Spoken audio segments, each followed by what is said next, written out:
Can't sleep? Don't want to sleep? Afraid to sleep? Are the windows closed? Are your doors locked? Did you check your closet? And under your bed? Maybe you should keep a light on in the hallway, just in case. Now settle in. Make yourself comfortable. Lay back. Close your eyes.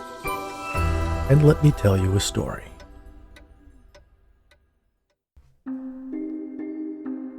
There are people among us who believe in curses, that someone can actually bring misfortune on others through various means, one of the most popular being the evil eye.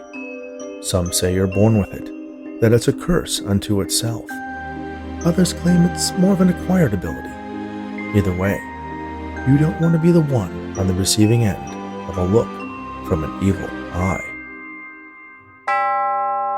I spy with my evil eye. All eyes swung toward the man who entered the dimly lit restaurant. It was the middle of the day, and the place wasn't due to open for dinner for another 3 hours. The few men scattered among the tables and booths at the back near the kitchen were not there to eat, but to await the counsel and orders of my boss, Dmitri Popov. I was one of the very few men present who wasn't Russian, which was unusual for the Bratva, the Russian mob. But Popov used talent where he saw it, no matter what the ethnicity of the person who displayed it. My talent was for reading people, specifically assessing threats. I had a knack for knowing when someone had malicious intent. I could sense if someone in my field of view was harboring malice. It was my job to determine if anyone near Dmitri Popov was in immediate danger. There was nothing about this man that raised any red flags. He seemed harmless. I wasn't psychic or anything like that. I was a student of body language and microexpressions. I was actually a psychology major in college before discovering I could employ my talents in the security world. I quickly gained a reputation for being especially good at what I did, and once my talent came to the attention of Popov, he made me an offer I couldn't refuse. The money was substantial, more than I could make in even the top echelons of my field, and for the most part I was insulated from the illegal activities of Popov's organization. But I wasn't naive. I knew my boss was a criminal. Popov sat at the table closest to the kitchen door. His personal bodyguard stood on either side of the egress, while he hunched over a plate of caviar-laden pieces of buttered bread. After noticing the stranger's entrance along with everyone else, he looked my way. I nodded, then took another look at the man who sat down at a table for two and folded his hands in front of him expectantly. There was something unusual about him. He exuded an inordinate amount of confidence, but not the typical edginess you saw in someone who was carrying a weapon or intended to cause violence. As I studied him closer, his gaze wandered the room, inspecting the intense faces of the men staring back at him, until it fell upon me. He smiled when he saw me, then touched a finger to the side of his nose and winked. The gesture was packed with nuance and conflicting signals. It was familiar and friendly, while at the same time somehow intimidating and aggressive. Then his eyes zeroed in on Popov. I turned to my boss and shook my head from side to side slowly, barely perceptible, indicating that I didn't think he was an immediate threat. The Russian sat back, wiped his mouth with a cloth napkin, then raised 2 fingers and made a subtle gesture that caused his bodyguards to move into action. The man kept his eyes on Popov as the burly men approached him. When they were standing in front of him, he finally acknowledged their existence.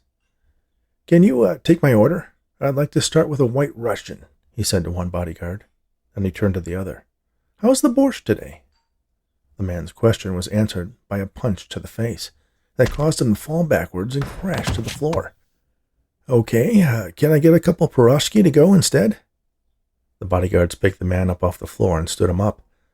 Blood flowed from his nose in a stream that diverted to the corner of his mouth before dripping off his chin. Another punch landed square on his solar plexus, causing him to double over, then crumple to the ground. One bodyguard drew a gun from inside his pocket, pointed it at the man, then glanced back at Popov. The Russian held up a hand, giving the stranger a reprieve from an immediate execution. Then he nodded toward the kitchen door, and the other bodyguard picked up the man from the ground and roughly searched him. He had no weapons, no phone, no wallet. "You know, this is going to affect my Yelp review," the man said. The remark earned him a backhanded blow to the face that caused a spray of blood to speckle the tablecloth. The bodyguards grabbed the stranger by his arms and walked him toward the kitchen door. Popov shoved one last piece of bread topped with fish eggs into his mouth, then pointed at me.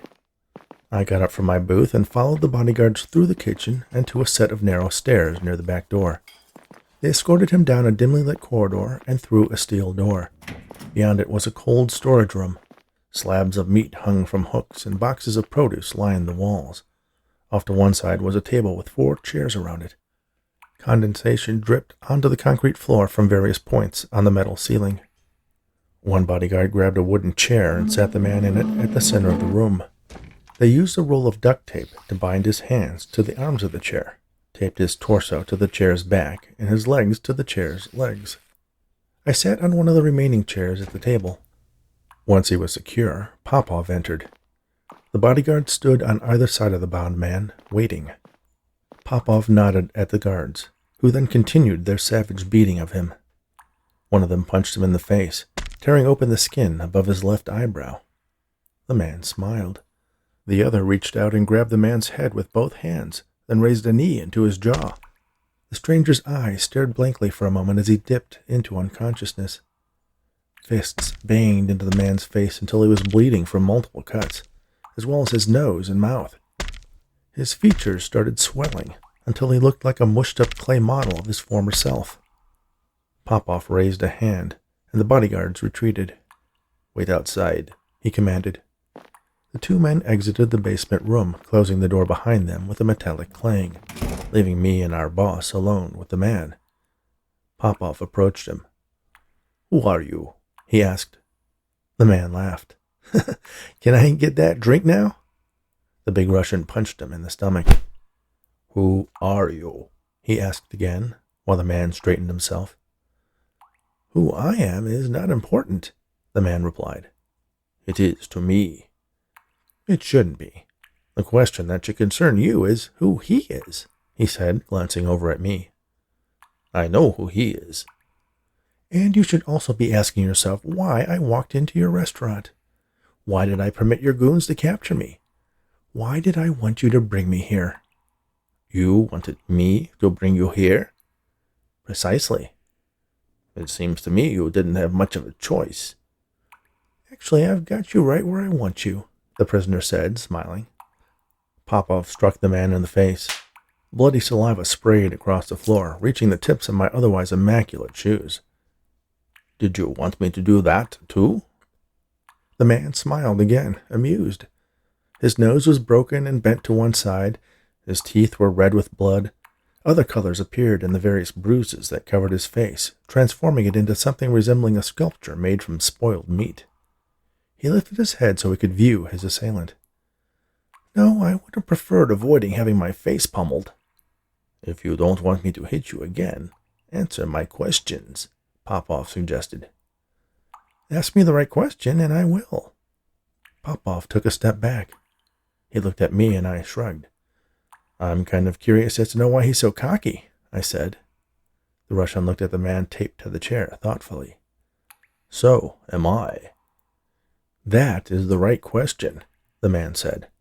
"You see, what I know that neither of you 2 gentlemen is aware of is I have a very unusual talent." "Okay, I'll play your game, for now." Popov walked over and grabbed another chair, then sat down facing his prisoner. "What is your unusual talent?" "It's related to my vocation." "And what is that?"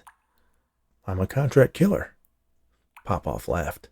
You're a hitman?" "Such a negative term, don't you think?" "You expect me to believe that you kill people for a living?" Popov asked. "Well, someone pays me to make someone dead, and I make sure that happens. But it's not necessarily me who does the killing." The Russian chuckled. "You're just a middleman." "I wouldn't put it quite that way. It's more than just subcontracting to work to someone else. I have to find the right people who are in the right place to complete the job. I like to think of it more like Human resources. Human resources. I like that. I have a human resources department, too. I'm afraid when I'm done with you, you're going to meet them. Oh, I doubt that, the man said confidently. Popoff laughed again. I wish everyone I brought into this room made me laugh the way you do. It's a nice change. Usually there's a lot of screaming and begging, but you don't seem to be afraid of me. Do you not feel pain? Oh, yes, I most certainly feel the pain. It's quite exquisite. I imagine I may need some serious medical attention as well as a visit to my dentist after I'm done here. The only person you'll be seeing after this is the undertaker. You still haven't explained what your unusual talent is, I said, curious about the man's earlier statement. Popoff shot me a warning glance, but I could tell he was as intrigued by the strange man taped to the chair as I was. Have you ever heard of the evil eye? The man asked. The Russian grinned. My grandmother claimed she had an evil eye, that she could curse people with it. Is that what you're going to do? Curse me to death? Not quite. My evil eye works in what I believe is a unique manner. You don't say. It's quite a remarkable story. Do you want to hear it? Popoff sat back in his chair and crossed his arms. Sure, why not? You're not going anywhere. The man laughed. No, I guess I'm not. Well, I guess it all started when I was a boy. My grandmother had a cat and a dog that were best friends, which was very confusing to me because all the cartoons informed me that cats and dogs were mortal enemies and engaged in battle whenever they were near each other. That wasn't the case for Milo and Foggy. Milo was the cat, an old fat Persian, and Foggy was the dog, a mutt that was at least part terrier. They were the best of friends and would take naps together in the sunbeams poking through my grandmother's windows. I asked Grandma why they didn't fight, and she told me that cats and dogs got along if they grew up together. Of course, that went against my experience as well. I grew up with my brother, and we fought all the time. One day, I was watching TV as Milo and Foggy were curled up next to each other on the living room floor. I looked at the two animals. Out of boredom, or curiosity, or both, I closed one eye, then the other, alternating looking at Foggy with my left eye and Milo with my right, and began murmuring, I spy with my little eye, Foggy. Then, switching eyes, I spy with my little eye, Milo. And when I did so, the animals roused from their slumber and regarded each other suspiciously. Milo hissed at Foggy, something I'd never seen him do before, then took a swipe at the dog with his claw, raking scratches over his nose. Foggy howled in pain, and Milo screeched, swiping at the poor old dog who was bewildered as to why his friend had suddenly turned on him. My grandmother came into the room and shooed Milo away. What happened? She asked me. I shrugged, not quite understanding it myself. I didn't think anything of it, but then a few months later I was at school, out on the playground during recess. I saw two boys sitting in the sandbox playing together. They were best friends, a little odd, but harmless. I looked at one through my left eye and said, I spy with my little eye, Randy. Then I squeezed my left eye shut and looked at the other boy with my right one. I spy with my little eye, Eric. Well, you can imagine what happened next. Popoff raised an eyebrow. Is this how you kill people? You bore them to death with your silly stories? I haven't gotten to the exciting part. You see, Randy grabbed the toy he was playing with, a metal dump truck, then stood up and bashed Eric over the head with it. I mean, he smashed it into that poor kid's skull over and over. Did he kill him? I asked. Not for lack of trying. A teacher saw what was happening and pulled Randy away before he could finish the job. And you're telling us it was because you gave him the evil eye? Popoff asked skeptically. Not exactly. You see, with one eye, I pick out the victim, and with the other, I select the perpetrator. You have two evil eyes. Yes, it's turned out to be quite useful. Well, not that useful. Here you are, taped to a chair. Right, agreed the man. In a room alone with Dmitri Popoff and Alexander Robertson. Popoff and I exchanged a look. Who? Alexander Robertson, the man repeated, looking over at me. Popoff laughed. Then I joined him. My name is not Alexander Robertson, I said. Yes, it is. the man insisted. Trust me, I've been researching this job for months. I know everyone you come into contact with. That is Alexander Robertson, he said, nodding toward me.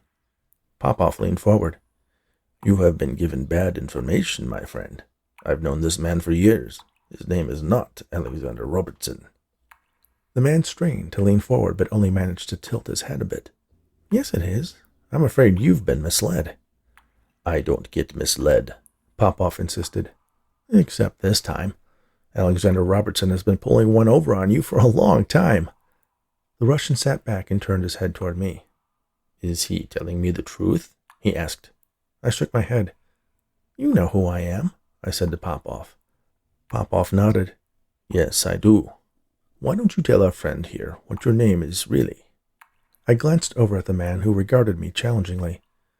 Michael Hornsby. Are you sure? Yes, absolutely. My name is, and always has been, Michael Hornsby. The man smiled. Thank you. That's all I needed. The last piece to the puzzle. Your name. I'm bored, Popoff said, rising from the chair. Michael, kill him. Me?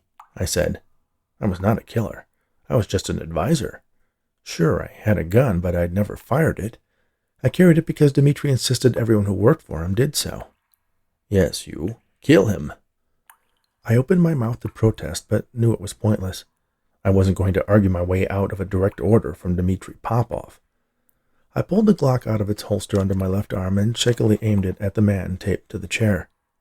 For the second time, he winked at me. Popoff saw the gesture. He glanced over at me. Do you know this man? No, of course not. I spy with my evil eye, said the man, clearly and purposefully. We both looked over at him. He was staring at Popoff with his right eye squeezed shut. Dmitri Popoff. Dmitri laughed, apparently amused.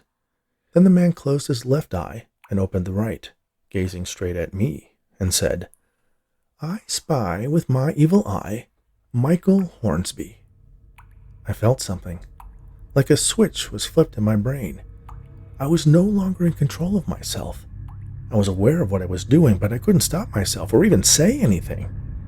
I swung the gun away from the man staring at me with that piercing eye and aimed it at Dmitri. What are you doing? The Russian asked. Shoot him. But when I pulled the trigger, the bullets slammed into Popoff. He tried to get up out of the chair to charge me, but I kept on firing until he crashed to the floor in a growing pool of his own blood. The bodyguards burst into the room. Michael, what are their names? Ivan and Boris, I said without hesitation. I spy with my evil eye, the man said as the two men drew their guns, his left eye focused on the duo. Ivan and Boris.